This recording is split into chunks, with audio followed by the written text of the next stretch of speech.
moving abroad permanently is not the same as going somewhere for a while or tentatively, like a lot of foreigners do. They come to these places for a little bit and then they just leave. To each his own. I mean, you know, just saying that the needs on a long-term basis are a lot different than a short-term. Like, for example, I haven't depended on store-bought vegetables in over 25 years. I've always grown all my own vegetables as much as I can, and when I couldn't, of course, I bought them, but I didn't depend on store-bought vegetables year-round, you know, in over 25 years. So this is a complete culture shock for me too.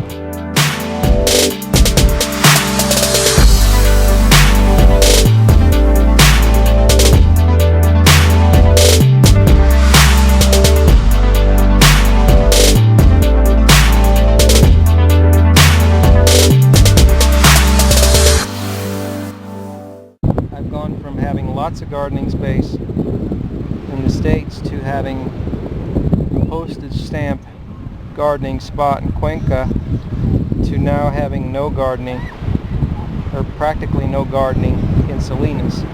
But you're sleeping. But I'm sleeping. So, you know, what people say, it's a trade-off. We're happy to be in Salinas. It's a dialogue about the needs of a long-term resident versus you know, and people are so different too. I mean, there are people that, a lot of people have been buying their food at 100% at the store all their lives, so we're not those people. I mean, now I've got about a 1 foot by, yes, 1 foot by about 10 foot area. It's just a little sliver. I might be able to put some dirt in it and grow some Swiss chard in it, but you know, it doesn't rain here. So I'm going to have massive mulching. Not only was I growing my own vegetables, but I was also buying staples from farmers up there in the States, in North America.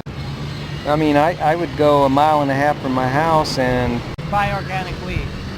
Put $15 in a farmer's truck, and he'd leave a 50-pound, 60-pound sack of organic wheat in the truck for me. You know, it was $30 at the health food store, but I bought it straight from the farmer for $15. Health food store, you know, Montana white wheat. It wasn't, it was from Montana, so you had to pay $30. But the local farmer had it for, I forget what the price was, 10 or 15 bucks cheap. 60 pounds. Now here, Cuenca, you can get wheat in Cuenca, but the quality, unfortunately, is hit or miss. There are times when the wheat seems good, and other times when the wheat seems not edible. I mean, it's just like, what happened to it? It's like, did it sit out in the rain? Did somebody accidentally dump a gallon of chemicals on it? What's wrong?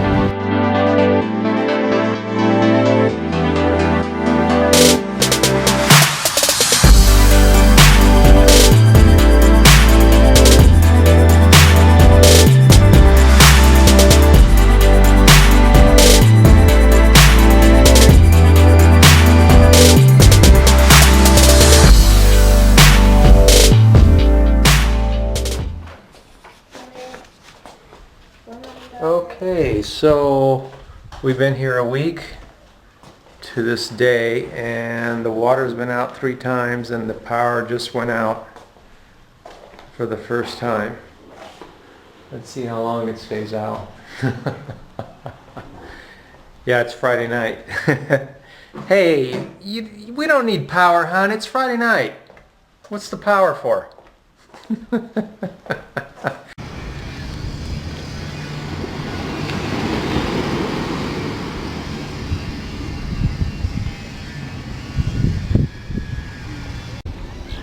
It's kind of counterintuitive, some of these locales here, in a way that people don't realize maybe. You can see the end of this beach right on that end.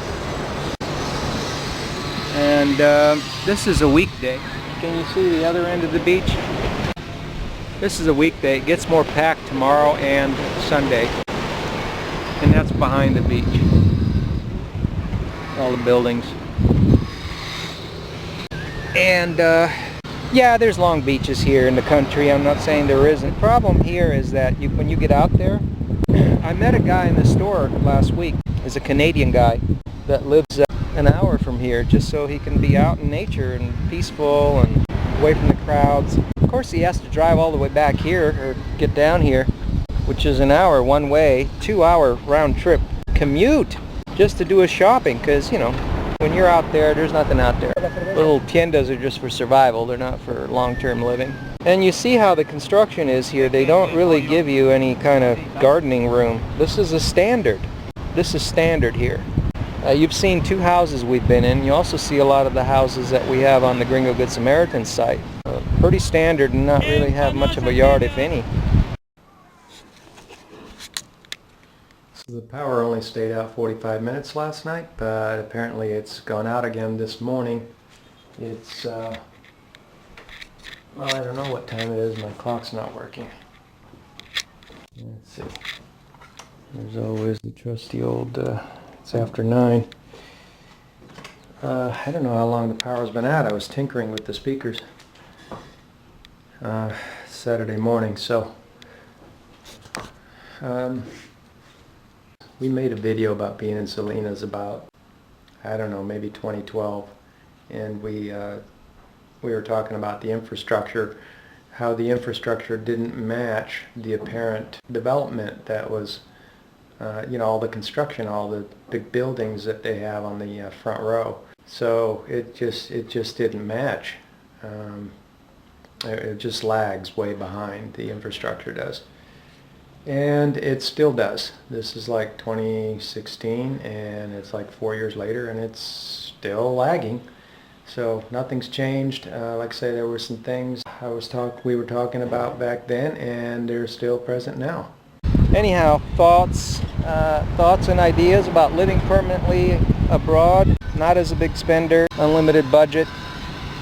Even someone with a comfortable budget, or what would appear to be a comfortable budget, really needs to tune into this channel, because you need to understand what's really happening in these places. The rate of inflation, not the kind of inflation we're used to discussing like government figures. We're talking about the kind of inflation that is specific to a large group of foreigners literally just converging on a small area and causing prices on everything to just bubble.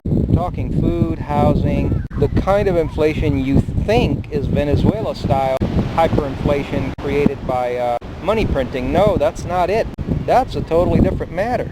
This is the kind of inflation that will happen anywhere at any time, at any place where all these foreigners are converging on all at the same time. And we bring it to you straight on. I mean, we make videos. We got videos of us in the store in Panama City. We got over 750 videos now, and you can see the prices on the food yourself. It's not just me talking about it, it's me showing you. So you see, it's show and tell. You can see exactly what's going on.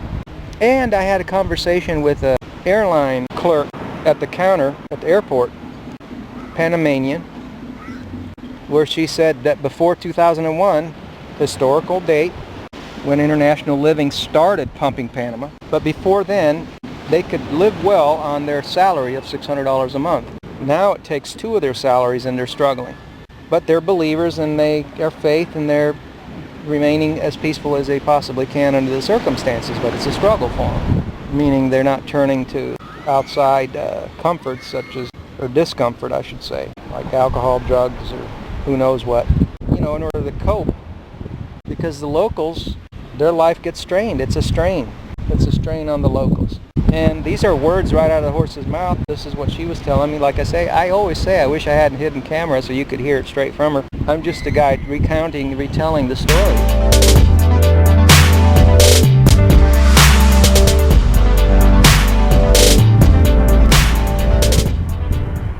Thoughts and reminiscences about living abroad permanently, what it's really like for people, not multimillionaires. Multimillionaires have lots of their own problems too. You know, Panama was originally, when international living started touting Panama, they were sure gung-ho about saying how much of a tax haven it was, but boy did that change really quick, didn't it? The minute 50,000 wealthy Americans move in, bye-bye tax haven, right? The U.S. government is going to sit there and let you just run away like that. Hey, Did the Pharaoh of the Old Testament just let the Israelites walk away? Did he? No, he didn't, did he? I know not your God, I will not let the people go. That's what we're looking at, folks. The cold, hard truth of it all, isn't it? So, yeah, you know, moving abroad, it just depends on who you are and what you're looking for. But the way it's touted that it's, you know, you're going to some kind of paradise where everything's perfect, of course, that's ancient writings warn us that whenever people say things like that, we're to be on our guard and realize that we're being conned, because the route to happiness comes from within. We have peace and contentment with us at all times, no matter what our surroundings and situation, as much as it depends on us. I realize sometimes things can get so hectic that you just have to get out and go somewhere else and move. Yes, I understand that. But for somebody to say over here or over there, that's the problem. So if you really want to move abroad, I would really encourage a person to expand their understanding and be willing. That's the main thing, is to be willing to increase your skills and characteristics of who you are. Be willing to expand that and allow your mind to be stretched like a rubber band. If you're unwilling, then you're unwilling, you know.